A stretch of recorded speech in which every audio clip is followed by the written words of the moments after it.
There is no doubt here that chemical weapons were used on a massive scale on August 21st outside of Damascus.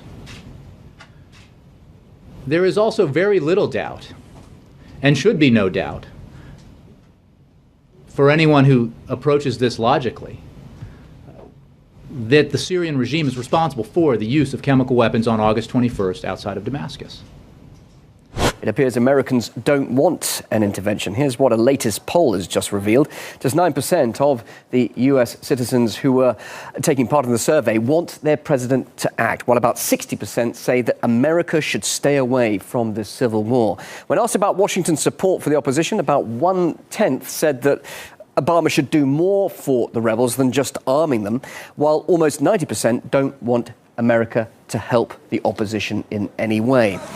While many Western leaders call for a military strike in Syria, some of their citizens are opposed to a costly military intervention at a time of economic austerity at home.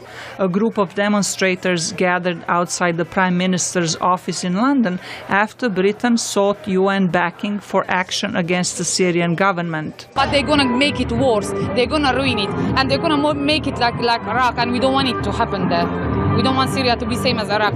The indiscriminate slaughter of civilians, the killing of women and children and innocent bystanders by chemical weapons is a moral obscenity.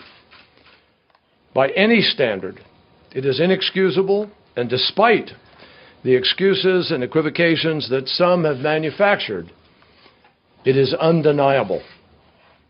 All the U.S. brings behind is death and destruction. It's the United States, which is the most genocidal, murdering regime which has ever existed on the face of this planet. What's happened has been heartbreaking, but when you start talking about chemical weapons in a country that has the largest stockpile of chemical weapons in the world, where over time their control over chemical weapons may erode, where they're allied to known terrorist organizations that in the past have targeted the United States, then there is a prospect, a possibility in which chemical weapons that can have devastating effects could be directed at us. Protesters rallied outside Downing Street on Wednesday against possible British military intervention in Syria, as Prime Minister David Cameron recalled Parliament to discuss the response to the alleged use of chemical weapons against civilians by the Syrian regime.